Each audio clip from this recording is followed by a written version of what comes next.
Hi guys, ito na yung diamond stitch natin na frame na. Ayan na siya, naikabit na natin. Pero bago ang lahat, umpisa muna tayo sa pinaka umpisa. Ang pagdikit-dikit ng mga itong mga maliit na na to. Ayan, yan siya. Ang daming color. Ayan. 10 siya, 10 page siya kasi malaki kasi siya eh. Yung bili namin ito, mga 2,000 na higit ata ito. Nakalimutan ko, andyan sa box eh.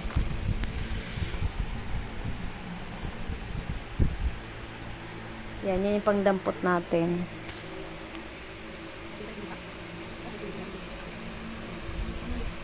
Yan, dito tayo, dyan tayo mag-umpisa. Hindi ito diretso-diretso yung pagkagawa ko guys. Putol-putol lang. Means, pag may time sa isang araw, paghapon, ayun, nagdidikit-dikit ako niyan. Hindi talaga siya, talaga araw-araw. Kasi kung araw-arawin, mas mabilis siya matapos. Eh, may ginagawa kasi tayong iba, kaya lang to. Yung parang pag pag may time lang, ayun, magdadiamond tayo, ganyan lang. Ganyan lang. Hindi pala na sa ayan, nag-umpisa lang tayo dyan. Kailangan talaga yung nakapokus ka dahil mahirap pag nagkamali. Ididikit kasi siya eh.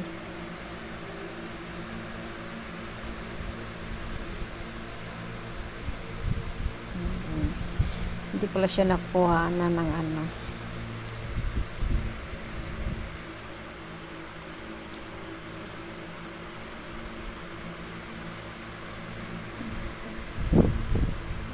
Saan yung camera ko?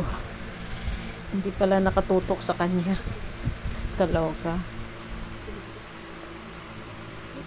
Ayan.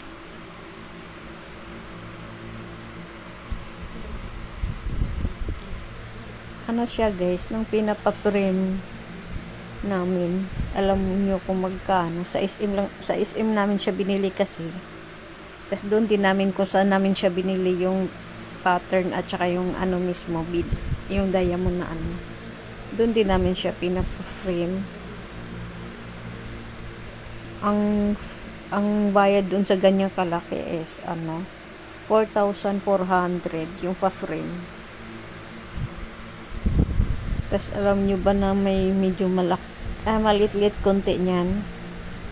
Alam nyo kung magkano doon. Yung naka-frame na 12,000 yung benta nila. Nagbibenta rin sila ng yari na eh. 12,000. So, paano pag ibibenta namin to? Nasa mga siguro 15,000. May bibili kaya pag ganyan. Pero worth it naman yung pagod. Kasi nung nakita ang pagkataas ng frame, ang ganda. Nakakawala ng pagod pag nakita yung pinaghirapan.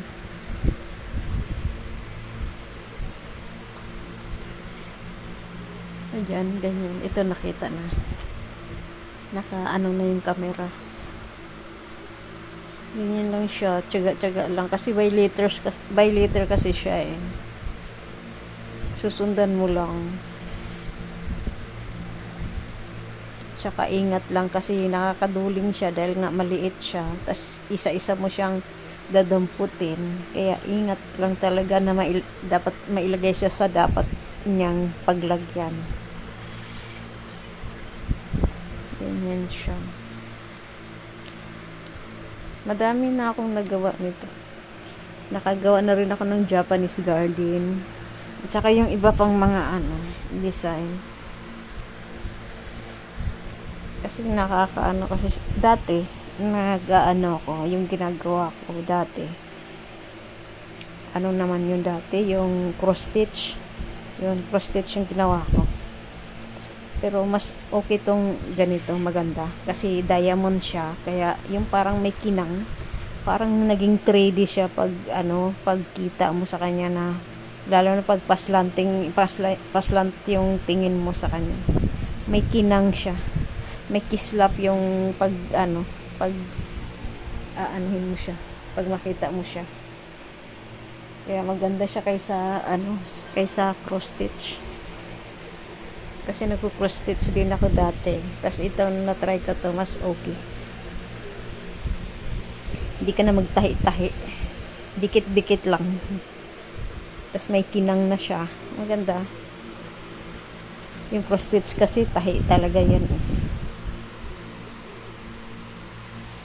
Ayan, nakatapos na tayo ng isa. Yan, ganyan siya. Number 2 na tayo. Pag yung talagang araw-arawin mo ganyan paggawa, mabilis lang siya. Siguro, 1 linggo lang siguro, tapos mo na eh. Kaso lang, lang kasi to eh. Pag walang magawa, sa hapon, sa gabi, ayun, doon ako ganyan.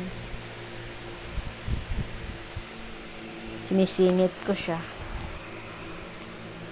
Tag 3 hours yung ginagawa ko, di pag tapos sunod araw na naman, mga ganyan. Ito na siya guys, diba? Ito na yung sa baba na to. Ito na lahat guys. Ganyan siya. Pag dikit-dikit mo. Pero pag ipa-frame mo na siya, yung white dyan sa gitna, gugupitin nila yan. Para mag-connect yung mga mga design. Para parang hindi putol-putol pag pag ma-frame na nila. Ginagupit nila tong mga white na to. Diba? Ang ganda guys. Nawala yung pagod mo nung nakita mo yung kabuuan na natapos ka na. Tapos papa-frame na. Ayan siya. Then, ito na siya. Kinuha ko na. Nag-grab lang ako. Kinuha ko sa SM North. Ayan na siya. Kailangan i-check kasi dahil dati, nung nagpa-frame din kami, para may isang kulang. Alam mo yung nahulog yung isa. Kaya pinabalik talaga namin. Ayan na siya. Chinik ko yan. Wala namang natanggal. Kaya, ayan, binitbit ko na siya. Tapos kinabit na. Ito na siya. Malaki siya guys. Malaki siya talaga. Diba? Maganda ba guys?